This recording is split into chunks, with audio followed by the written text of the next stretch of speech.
Good evening, ladies and gentlemen. Welcome to another edition of What's Happening. My name is George Binns, and I'm here with my co-host, Gail Burke.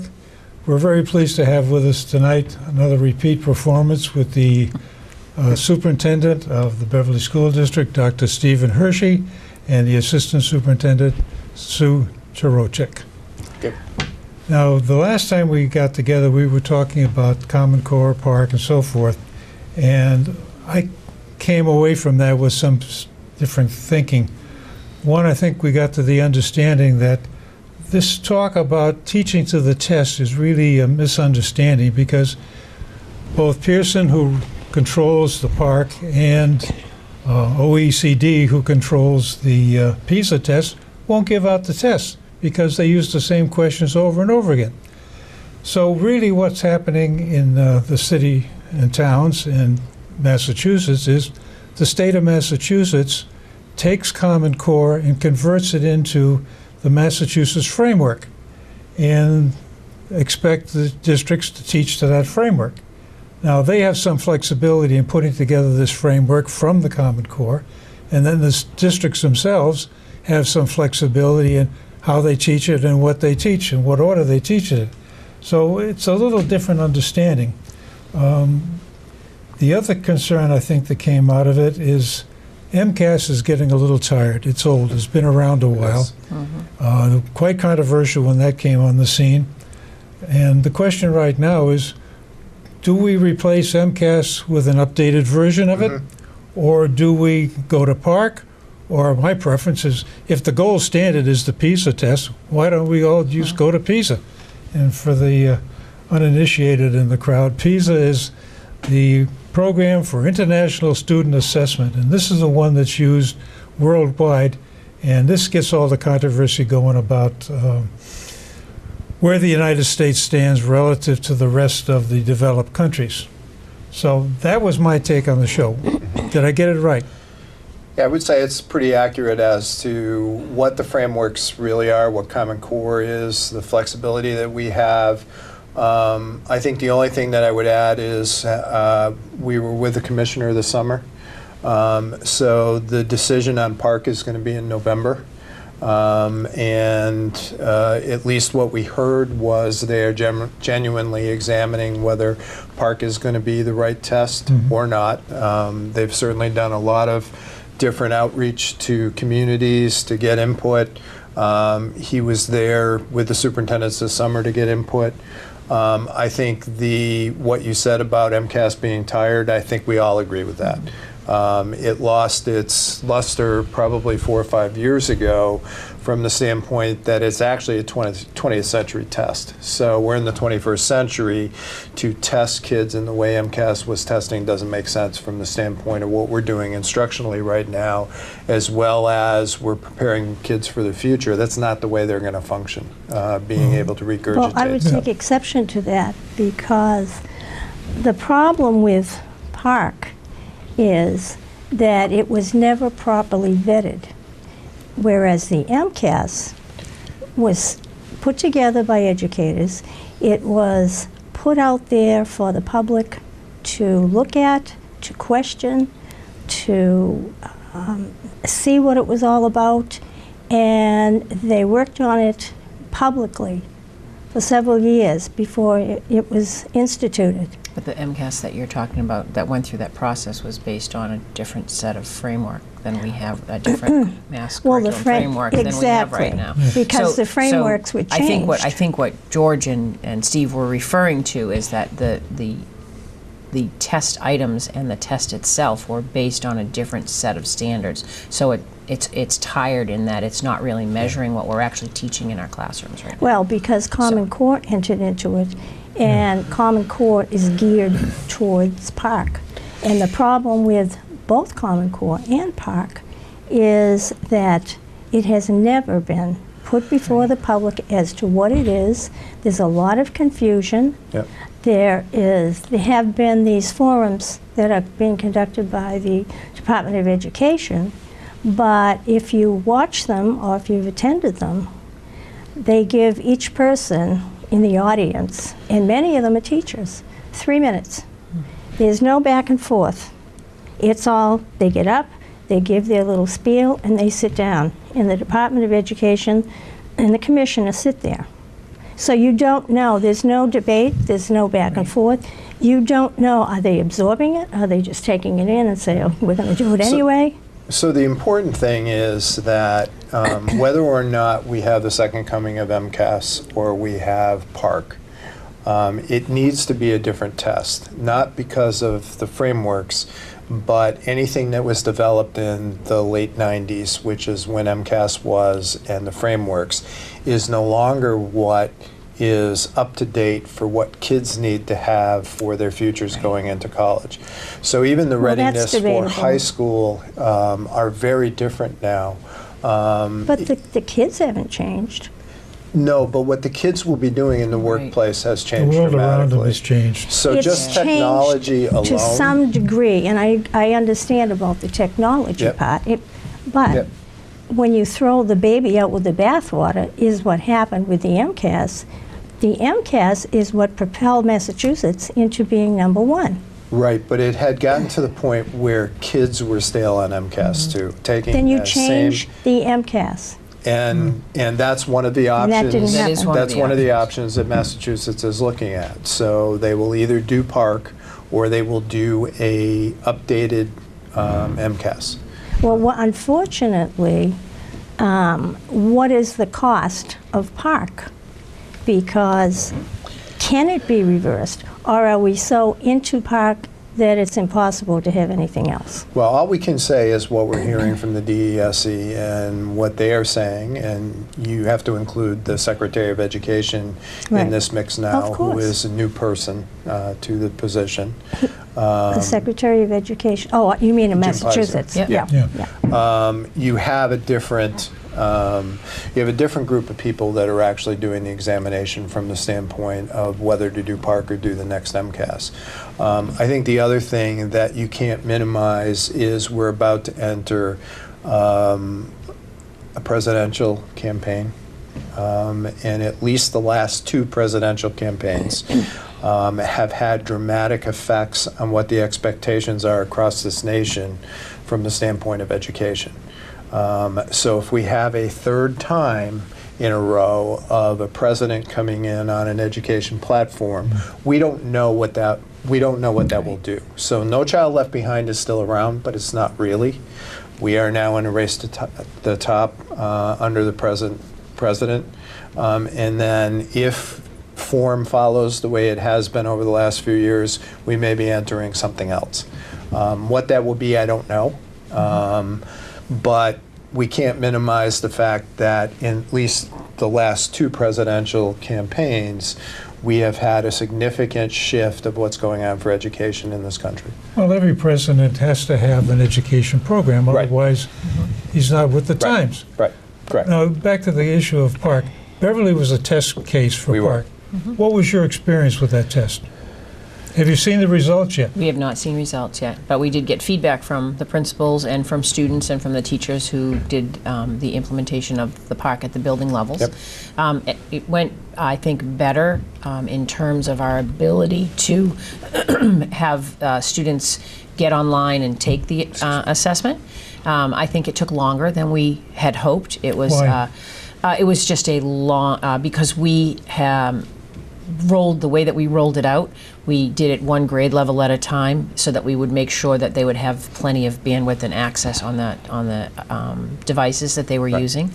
I think that I did get feedback from the Department of Ed that was feedback they got from many districts. That's not a Beverly specific response to the testing, and I think in light of that, they are looking at shortening the test. I've heard it condensed from, there were two administrations, and now they're thinking about condensing it into one administration.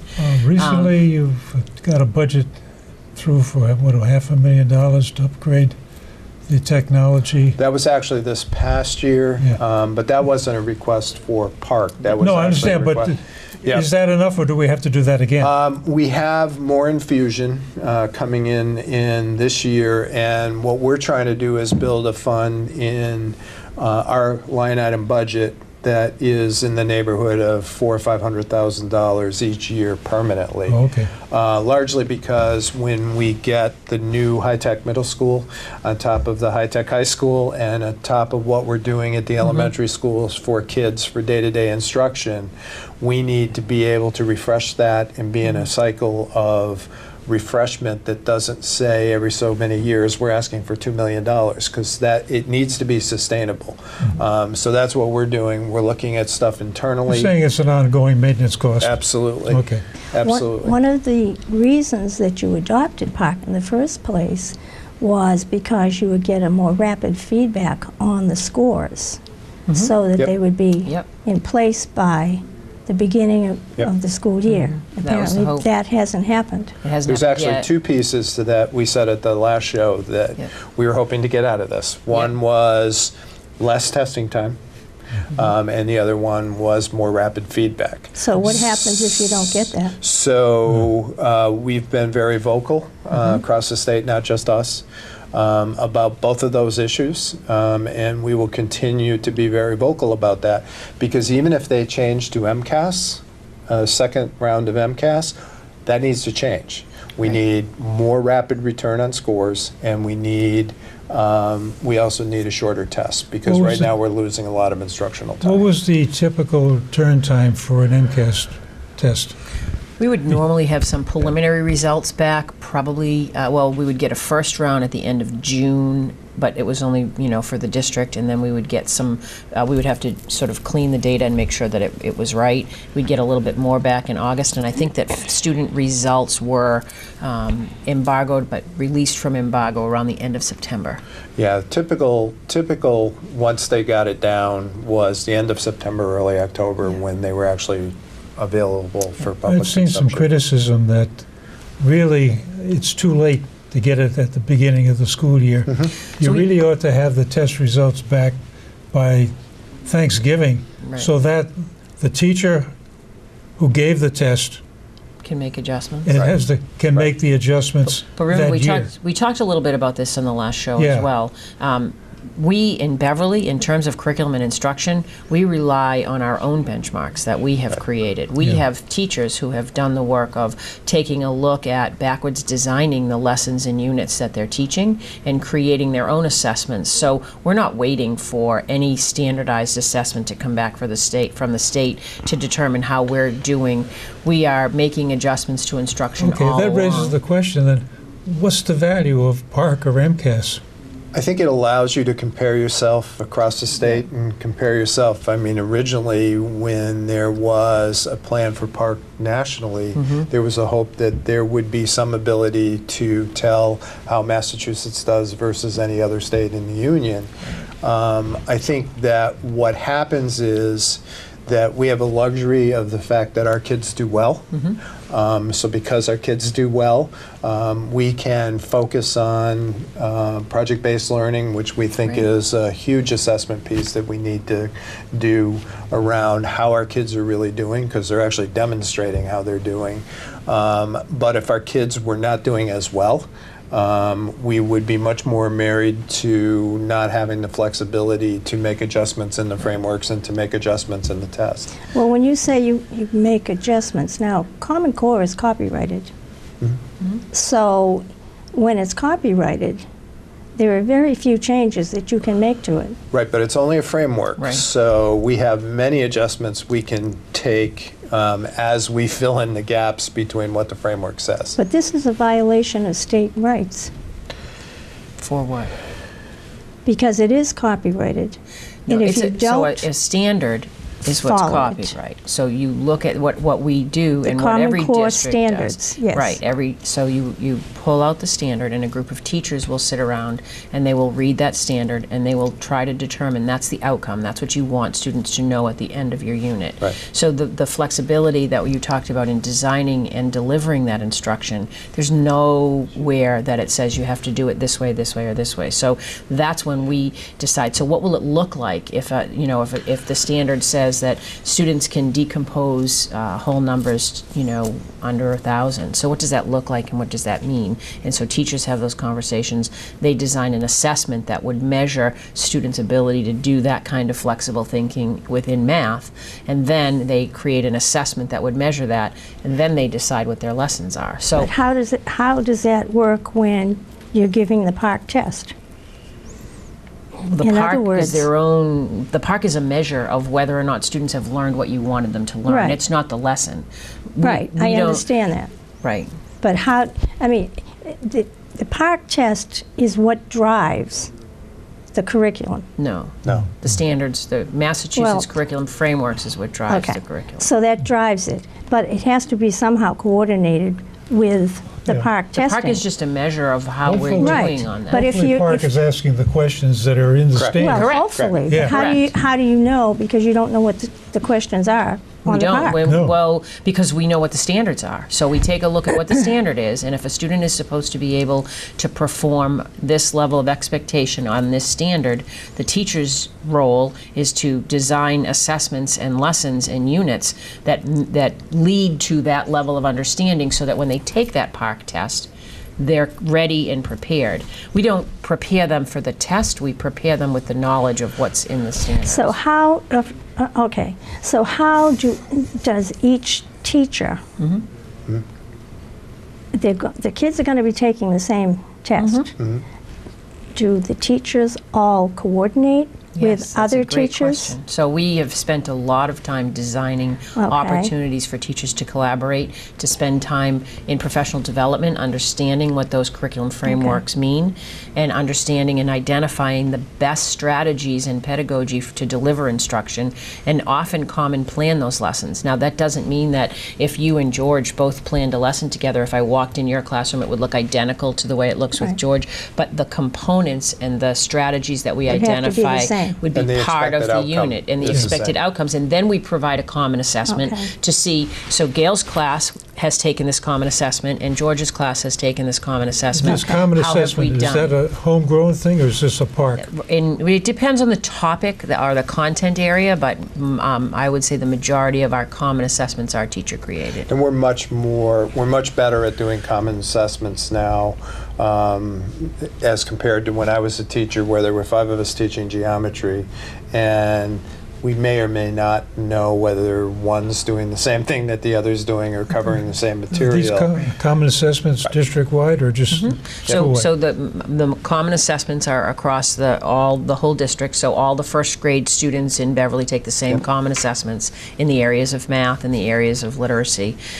We also take an opportunity to look at the results of those common assessments in grade level teams with teachers, so that if we discover that one teacher has had great success with something, they can share their practice and say, "Oh, this is how I did it." Okay, now, And the high school is also doing common And they're assessments, common so across the that contents. everyone is able to tell whether they're all doing the same thing in biology from the standpoint of what the expectation is at the other end of it. So a lot of the I teach what I'm interested in versus, Yeah. I have to teach all of the content area. Yeah. There was a time when we taught what we were interested in, Oh, yeah. and we may or may not have covered all of the other things that we should have done. But now at the so end- at the- this really helps people to make comparisons, to find out, to learn from each other. So why did you have more success on this common assessment topic than I did? And what's the difference, and how can we learn from each other as teachers? well, I had a conversation with a 7th grade math teacher recently, not from Beverly, but she was concerned because some of the kids that were coming up from the 6th grade were not all capable because of the teacher that they had in the 6th grade may not have been as good, or from different elementary schools, may not have done this. So when they come into the 7th grade, and I think in her city, 7th grade was considered middle school, So the kids were at all different levels, So that's an depending on the interesting school. question as well, because we addressed that a few years ago. We had this exact same conversation. The middle school came to I was a principal at the time, and they came to us and they said, we sort of are struggling. We're fed in from 5 schools. Yeah, We can tell, absolutely, yeah. and That's always been the that case, actually yeah. was some of the impetus that was behind our work with Common Assessments and making sure that we were sharing our strategies and sharing our practices. And we also, at one point in time in Beverly, 3 or 4 years ago, the scope and sequence wasn't even the same in all five elementary schools. So we have done a tremendous amount of work looking at the scope and sequence, which would mean that so for example, if at one elementary school we teach fractions in November, and in another elementary school we were teaching them in March, and someone happened to move from one elementary school to the other, they might never learn fractions. So we've done a lot of alignment across all 5 elementary schools to make sure that we're all following that same scope and sequence, that we have common assessments on them, and that we have common expectations for mastery of the standards as Now, we have unpacked when you them. say for mastery, now what happens to the kids who don't master certain skills, particularly math yeah. or reading? Well, that was the other the next step that we took with that. So within pretty much through grade 8, they have the way that we're tracking them is we watch by unit, and if we find that someone's falling behind and they need to have more support in that area, we don't stop. What does that the mean whole by class. unit? So the math, it's like a chapter in a textbook. Oh, okay. So, So you, right. So if you finish a unit or a chapter, and you give a post-test, and you've got a 92 on it, and George only had a 60, we might say George needs more support. Right. Now we can't stop the class from moving on to the next topic, Right. but we need to find a way to make sure that we're giving that extra support on that, and allow George to take a retest so that we can make sure that he has mastered it. And that is the way that we do that. so do you throughout the- continue to promote the kids who haven't mastered certain skills? That's an interesting. I think that That's we've a problem, well, not really. We pretty much have. Yeah, I think unless you've lowered the standards so that No, everybody we really passes. have looked at it from a continuum standpoint. So as you look at the advantage of going from a 6 to 8 middle school to a 5 through 8 middle school, is it allows you 4 years to take the kids from where they come to you, whether they've mastered all the concepts or not, to when they leave to go to the high school. You've got 4 years to get all of the kids to where they need to be prior to going to the high school.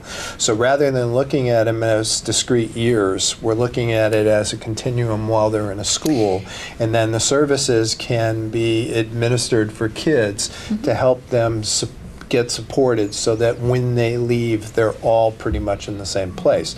We're not there yet, but we're getting closer But and I will closer say, because of all of the the work that's gone on. differentiation that we've done. So, Yeah. so when you when you're a teacher and you open the door on September 1st and 24 students walk in your classroom, they're not all at the same level, Right. no matter whether they came from the same teacher or not, because kids are developmental and they learn Right. at different rates. We can't really prescribe and say everyone must know everything at a certain date and time.